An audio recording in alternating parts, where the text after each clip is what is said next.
আমি এই ভিডিওতে আলোচনা করতে যাচ্ছি ওজোন স্তরের সৃষ্টি, অর্থাৎ ওজোন গ্যাস কিভাবে সৃষ্টি হয়। তো তার আগে আমি তোমাদের দেখাতে চাই যে বায়ুর স্তরগুলো কি কি। তাহলে আমাদের এই যে পৃথিবীর উপরে যে বায়ুমণ্ডল, তার যে স্তরগুলো আছে, দেখো 0 মানে সমতল ভূমি, এখান থেকে 16 কিলোমিটার পর্যন্ত হচ্ছে ট্রপোস্ফিয়ার, তারপরে 16 থেকে 50 কিলোমিটার পর্যন্ত হচ্ছে স্ট্র্যাটোস্ফিয়ার, তারপরে হচ্ছে তার উপরে mesosphere, thermosphere, ionosphere, exosphere, magnetosphere ইত্যাদি। এগুলো হচ্ছে বিভিন্ন বায়ুমণ্ডলের স্তরগুলো। তার মধ্যে ওজোন স্তরটা কোথায় থাকে? ওজোন স্তরটা মোটামুটি এই ভূপৃষ্ঠ থেকে, এটা 16 কিলোমিটার, তো তার ঠিক একটু নিচে এই 15 কিলোমিটার থেকে শুরু হয়। এখানে 15 কিলোমিটার থেকে এই 20, এই মোটামুটি 35 কিলোমিটার, এইটুকু এই দূরত্বের মধ্যে, অর্থাৎ এই জায়গাটার মধ্যেই ওজোন স্তর দেখা যায়। তাহলে ওজোন স্তর এখানে কীভাবে সৃষ্টি হয় সেটা আমি আলোচনা করতে যাচ্ছি।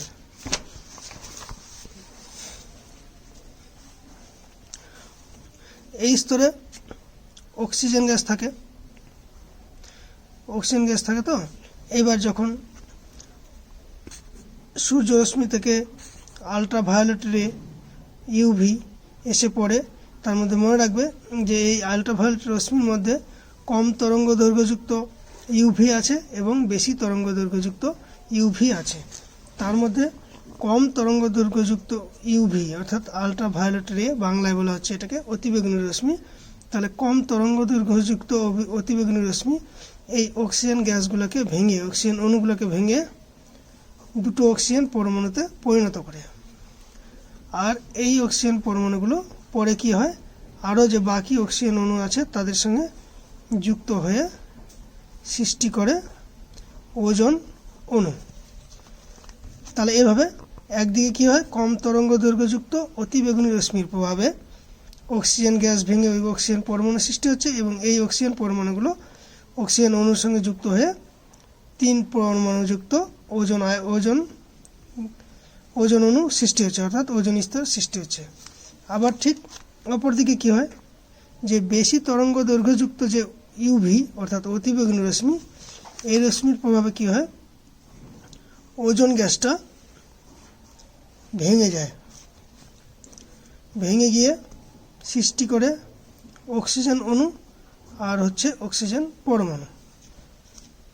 আর এই অক্সিজেন পরমাণু এরকমই আরেকটা ধরো ভেঙে গেল, তাহলে অক্সিজেন অণু, অক্সিজেন পরমাণু, এই দুটো অক্সিজেন পরমাণু মিলে তৈরি হলো আবার অক্সিজেন অণু।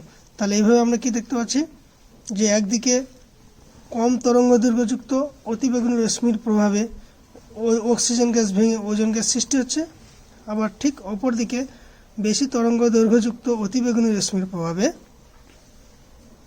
ওজোন গ্যাস ভেঙে অক্সিজেন গ্যাসে পরিণত হচ্ছে। তাহলে কি হচ্ছে, একদিক থেকে অক্সিজেন অণু ভাঙছে, ওজোন হচ্ছে, আবার ওজোন অণু ভেঙে অক্সিজেন হচ্ছে। এইভাবে দুটো প্রক্রিয়া একভাবে চলতে থাকে। চলার সময় একটা সাম্যাবস্থার সৃষ্টি হয়। এই জন্য কী হয়, সেখানে নির্দিষ্ট হারে অক্সিজেন অণু আর ওজোন অণুর থাকে। তাহলে এই ওজোন অণুর স্তর বায়ুমণ্ডলের ভূপৃষ্ঠ থেকে 15 কিলোমিটার থেকে 35 কিলোমিটার পর্যন্ত। তাহলে 15 কিলোমিটার থেকে 35 কিলোমিটারের মধ্যে উচ্চতার মধ্যে এই ওজোন স্তরটা দেখা যায়। তাহলে এই ওজোন স্তরটা কী করে, এই যে সূর্য থেকে আসা অতিবেগুনি রশ্মি, সেই অতিবেগুনি রশ্মিটাকে এখানে শোষণ করে নেয়। তাহলে আর এই অতিবেগুনি রশ্মিটা আমাদের পৃথিবীতে এসে পৌঁছাতে পারে না। তাহলে অতিবেগুনি রশ্মির প্রভাবে যে ক্ষতিকর এর প্রভাবটা, সেটা আমরা সেখান থেকে রক্ষা পাই। তাহলে কি করে, এই অতিবেগুনি রশ্মি হচ্ছে খুব ছোট তরঙ্গ দৈর্ঘ্যযুক্ত সূর্যরশ্মি। এটা পৃথিবীতে আসলে আমাদের ত্বককে ভেদ করে প্রবেশ করতে পারে, ফলে কি হচ্ছে, আমাদের ত্বক ক্যান্সার হওয়ার সম্ভাবনা আছে। আর এই অতিবেগুনি রশ্মি সম্বন্ধে জানলে আমার একটা ভিডিও দেওয়া আছে, সেখানে বিভিন্ন ধরনের রশ্মি সম্বন্ধে তোমরা পেয়ে যাবে, সেই ভিডিওটা দেওয়া আছে।